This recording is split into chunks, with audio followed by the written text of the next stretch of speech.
Good morning students.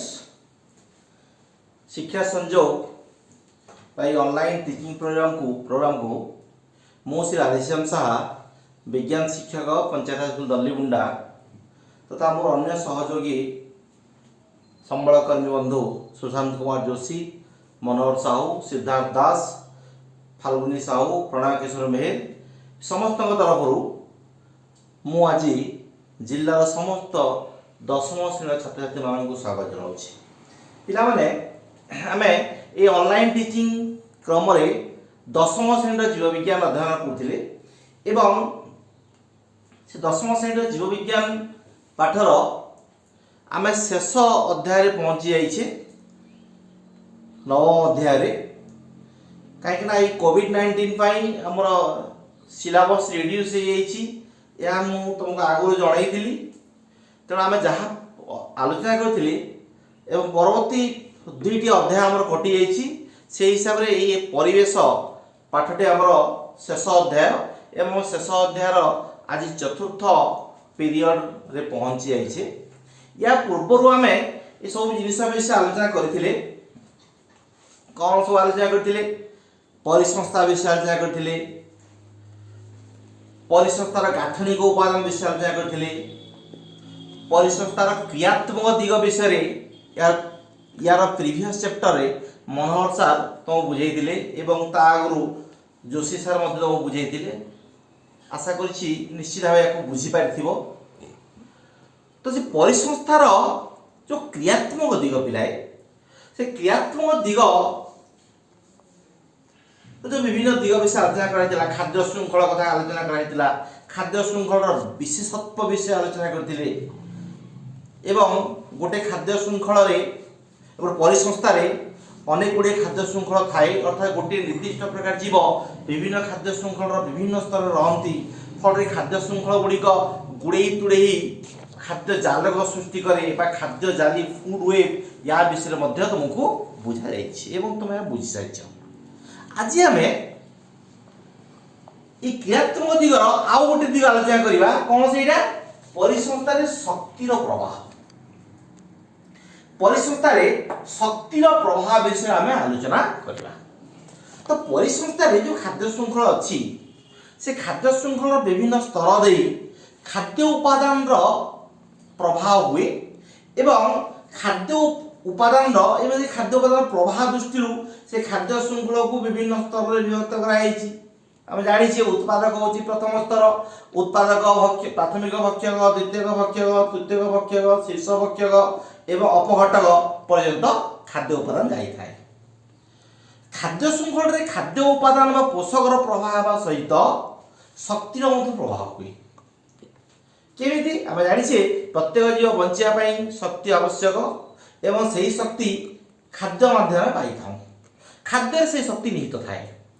तो खाद्य को से शक्ति आसे कौटू आम आगे आलोचना कर सबुज उद्भिद आलोक श्लेषण प्रक्रिया रे सौर शक्ति को रासायनिक शक्ति परिवर्तन करे एवं खाद्य संचित रही था एवं से शक्ति आम व्यवहार कर तेणु सबुज उद्भिद उत्पादक तो जो आलोक श्लेषण प्रक्रिया रे सौर शक्ति को रासायनिक शक्ति रूपांतरित करे से शक्ति खाद्यर विभिन्न स्तर देमी सूर्य शक्ति सूर्यालोक उत्पादक को आसला उत्पादक प्राथमिक भक्षक द्वितीय भक्षक तृतीय भक्षक एवं समस्ते अपघटक निकट को जहाँ पठे था एमती शक्तिर प्रभाव हुए। ये मुझे देख रेड लाल रे एरो दिखाई लाल रे एरो यह शक्तिर प्रभाव तुमको सूचौछि एवं जो ग्रीन टा यह पोषकर प्रभाव देखा। तो लक्ष्य कर पिलाए ये जो शक्तिर प्रभाव सूर्य टू आसला उत्पादक प्राथमिक भक्षक द्वितीय भक्षक तृतीय भक्षक अपघटक पर्यंत आउछि अर्थात ये शक्तिर प्रभाव एक अणचक्राकार रे हुए बा शक्तिर प्रभाव एक तरफा हुए। शक्तिर प्रभाव परिसंस्था रे शक्तिर प्रवाह अणचक्राकार नोट करियो पिलाए अणचक्राकार बा एक तरफा माने सूर्य टू आरंभ है एवं अपघटकटी सरीगला। तो ये जो परिसंस्था शक्तिर प्रवाह होची पिला माने परिसंस्था शक्तिर प्रवाह आम जानी पृथ्वी जहाँ सब कार्य हुए गोटे निर्दिष्ट नियम द्वारा हुए। तो परिसंस्था शक्तिर प्रवाह मध्य एक निर्दिष्ट नियम द्वारा परिचालित। कौ नियम से हूँ तापगति विज्ञान नियम। यह तापगति विज्ञान नियम द्वारा परिचालित।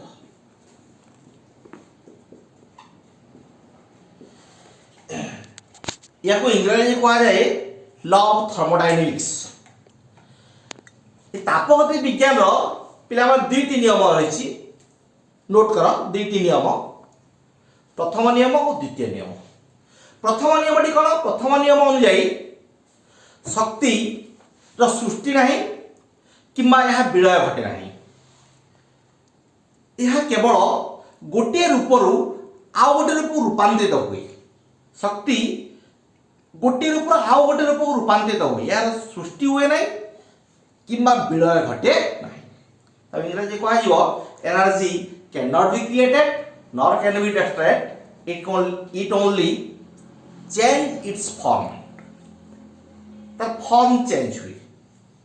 जेमिति एठी सौर शक्ति आलोक शक्ति उत्पादक गला बेले रासायनिक शक्ति है, रासायनिक शक्ति यह संचयित है। एवं तार द्वितीय नियम कहूँ पिला माने सेकेंड लॉ कौन कहूँ जे द्वितीय नियम अनुसार जे कौनसी क्षेत्र में बा जे कौनसी स्तर में शक्तिर रूपांतरण बा स्थानांतरण संपूर्ण भावे होई न थाए। 100% शक्ति स्थानांतरित हुए नहीं किंबा परिवर्तन हुए नहीं। कौन हुए?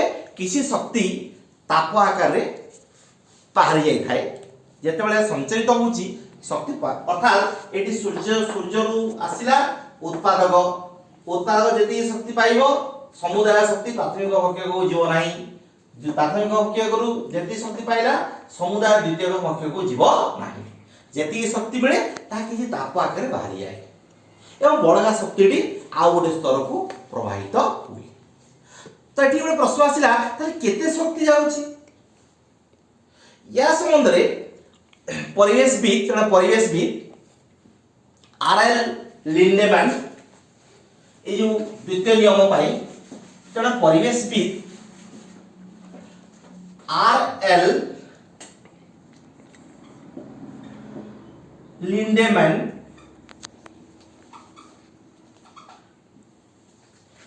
अनुधान में देखिले जे जो शक्ति गोटे स्तर आ गोटे स्तर को जाउची कितने जाउची से अनुधान में देखिले जे गोटे स्तर रो आ गोटे स्तर को शक्ति गला बेले कमी जाउची क्रमागत भावे कमी जाउची एवं सेटा से अनुधान में देखिले केते कमुची ना 10% शक्ति प्रवाहित होउची। गोटे स्तर आ गोटे स्तर गला बेले मात्र 10% शक्तिर प्रवाह होउची एवं याकू से कहिले 10% नियम, याकू से 10% नियम भाव में प्रणयन करे 10% लॉ। एवं सही क्रम रे सूर्यालोक रु उत्पादक जति शक्ति पाइला मन कर उत्पादक पाइला 100 कैलोरी ताहले से तार प्राथमिक भक्षक केते आसीबो प्राथमिक भक्षक पाइबो केते 100 रो 10% इक्वल टू 10 कैलोरी। द्वितीय भक्षक पाइबो केते द्वितीय भक्षक पाइला यार 10% माने 1 कैलोरी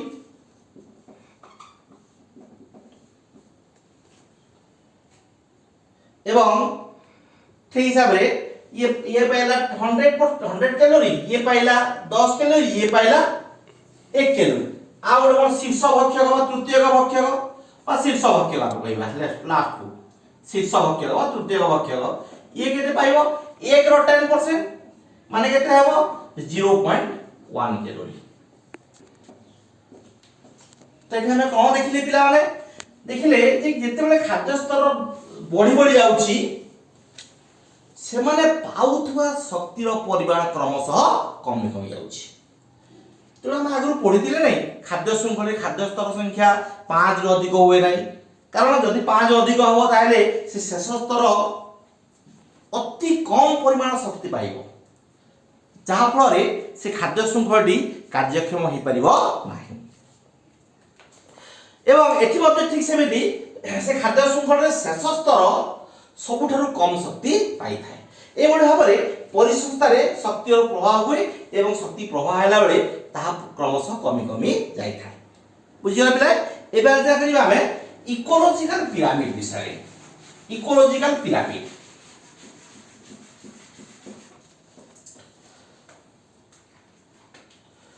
इकोलॉजिकल पिरामिड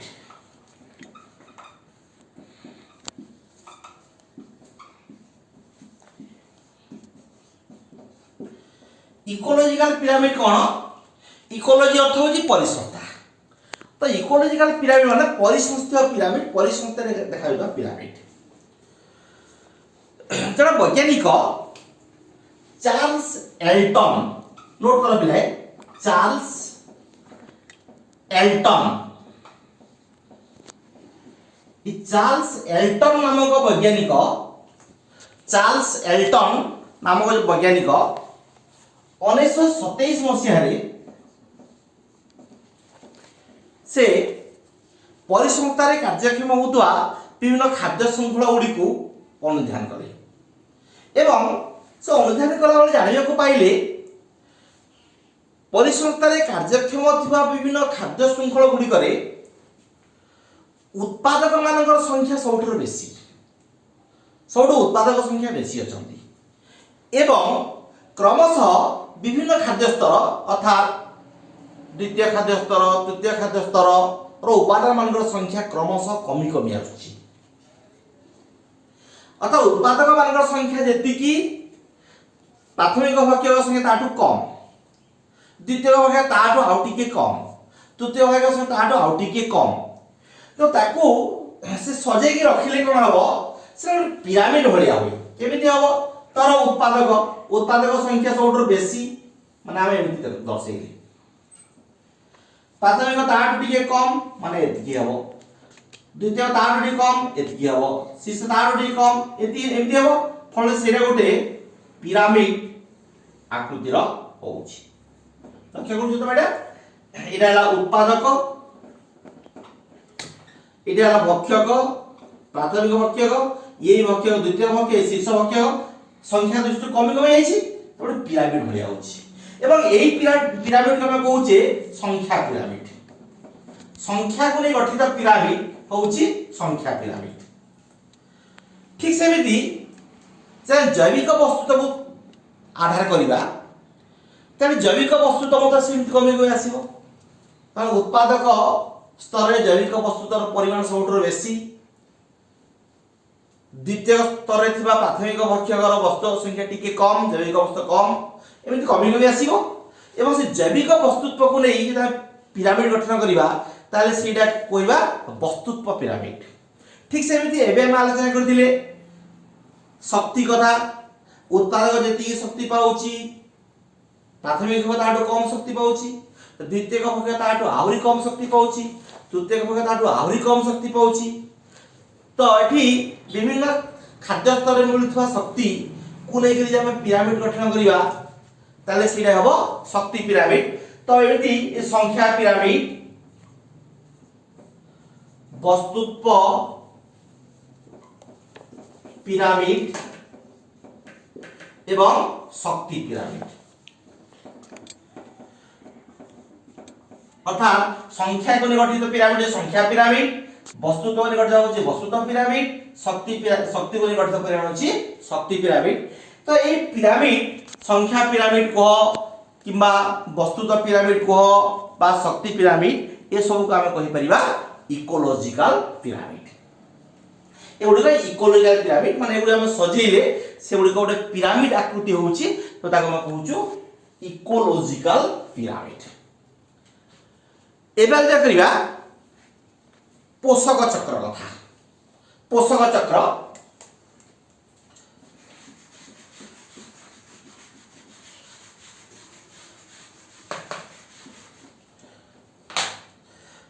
पोषक चक्र पिला माने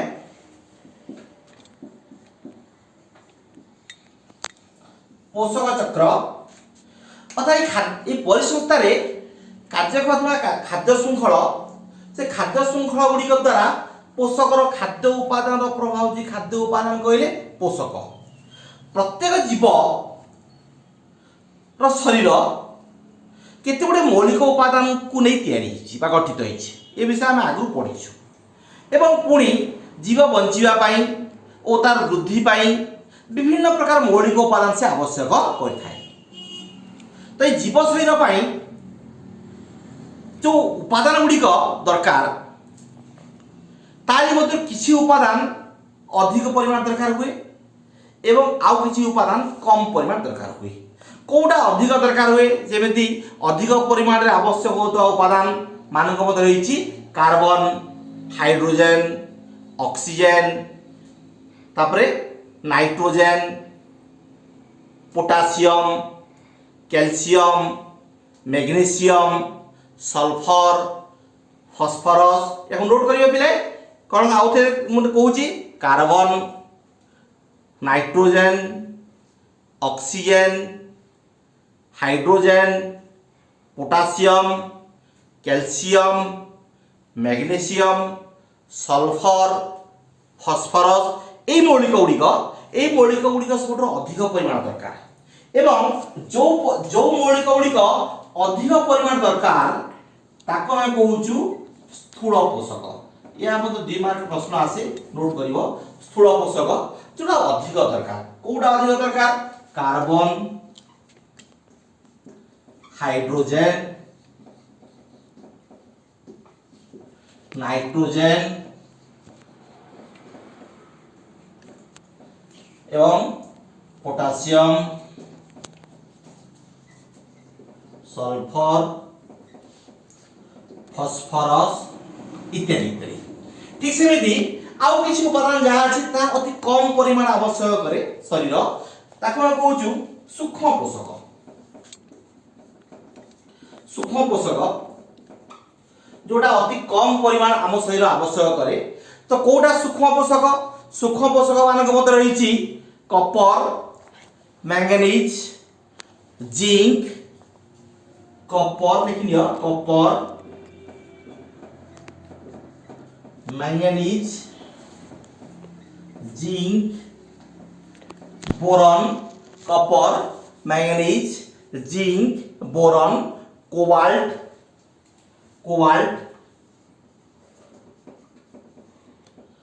सोडियम लोह इत्यादि इत्यादि एगुड़िक हूँ सूक्ष्म पोषक। तो ये जो विभिन्न पोषक गुड़िक सूक्ष्म पोषक कह स्थूल पोषक कह यह आम शरीर पाई निहाती दरकार एवं यही पोषक गुड़िक कौटी थाए ना पोषक कुंड रे थाए अर्थात परिवेश थाए एवं परिवेश पोषक कुंडरू ये पोषक उपादान गुड़िक उत्पादक माने ग्रहण करती एवं उत्पादक मान ठारू खाद्य श्रृंखल विभिन्न स्तर दे यह प्रभावित हुए एवं परिशेष में समस्त अपघटक शिकार होती। अपघटक विषय में पढ़ी आगु से अपघटिक अणुजीव गुड़िक अपघटन करती एवं से अपघटक द्वारा से मौलिक उपादान गुड़िक आउ थे पोषक कुंड को फेरी आसे फल पोषक कुंड सब परिपूर्ण रहे एवं यहाँ आउ थे व्यवहार करने सुजोग लाभ करे। तो आम यही जो डायग्राम लक्ष्य कर देख पिला माने ये हूँ पोषक कुंड अर्थात परिवेश जो खाद्य भंडार से ग्रीन एरो देछि देखो ताको व्यवहार कला किए उत्पादक उत्पादक रुगला प्राथमिक भक्षक निकट को प्राथमिक भक्षक रु द्वितीयक भक्षक तापर तृतीयक भक्षक एवं उत्पादकर मलमूत्र बा मृत शरीर प्राथमिक भक्षकर मलमूत्र मृत शरीर ये सब जाक अपघटकंकर शिकार हेले अपघटक गुड़िक ताकू अपघटन कले एवं अपघटन करिया परे आउ थरे से पोषक कुंड को फेरेला फल रे ए पोषकर प्रवाह लक्ष्य कर बा पोषकर गति एक चक्राकार पथ रे ए शक्तिर प्रवाह एक तरफ आइतला अण चक्राकार हितला पोषकर प्रवाह चक्राकार पथ रे गति करछि तो पोषकर प्रवाह परिसंस्था रे एक चक्राकार पथ रे होतवारु पोषकर ए प्रवाह को आमे कहूचे पोषक चक्र तो से पोषक उपादान कथा हम कहितली पोषक उपादान विभिन्न प्रकार पोषक उपादान अछि जेमिति hydrogen nitrogen potassium calcium carbon इत्यादि इत्यादि तो सेमिति कार्बन रो प्रभाव कहबा कार्बन चक्र नाइट्रोजन प्रभाव कहबा नाइट्रोजन चक्र ए सब गुडी कहूची हमरो पोषक चक्र एवं से पोषक चक्र परिपूर्ण होची का माध्यम रे अपघटक रे एति विशेष भूमिका रहिछि अपघटक जो से पोषक चक्र संपूर्ण हो पारुछि फल रे पोषक कुंडटी परिपूर्ण हो पारुछि एवं से पोषक कुंडर पोषक उपादान को उत्पादक आउ थरे पुनः व्यवहार करिवा सुयोग सृष्टि हो पारुछि एवं परिसंस्थाटी कार्यक्षम हो पारुछि पिला माने आज पाए में एतिकी आलोचना करिवा मु आशा करी आज आम जहाँ आलोचना कले ता निश्चय बुझी पाइथिबो या सहित मु तुमको गोटे नोट्स देवी ताकू लिखिबो पीडीएफ माध्यम देइथि ताकू लिखिबो बारंबार पढिबो एवं गोटे कार्यफर्द देवी कार्यफर्द रे किछि प्रश्न थिबो प्रश्न रो उत्तर खोजिबो उत्तर फद सही मिलेइबो एवं निचर जो लेवल टी निजे टेस्ट करिवो परवर्ती पीरियड आमे नेक्स्ट जिनिस आलोचना करिवा परिशेष रे एति कहिबी एई लॉकडाउन समय रे एई शिक्षा संयोग कार्यक्रम रे सक्रिय अंशग्रहण कर एवं बुलाबुली न करी घरे पढ़ापढ़ी कर काहे ना तुम पाई एई वर्षटी एक मूल्यवान वर्ष इम्पोर्टेंट वर्ष कहीं एबे तुमे किसी मास पर बोर्ड परीक्षा देवाक जाऊच तेणु बुलाबुली न करी घरे रुह सुस्थ परिवेश रही सुस्थ रहिबा सहित परिवार समस्त को सुस्थ रहिबारे सहायक हो एवं ए ऑनलाइन शिक्षण कार्यक्रम रे सक्रिय अंश ग्रहण करी तुमरो शिक्षा से जो पढ़ापढ़ी कार्यक्रम आगे दियो परिशेष एति कहबी stay home and stay safe धन्यवाद।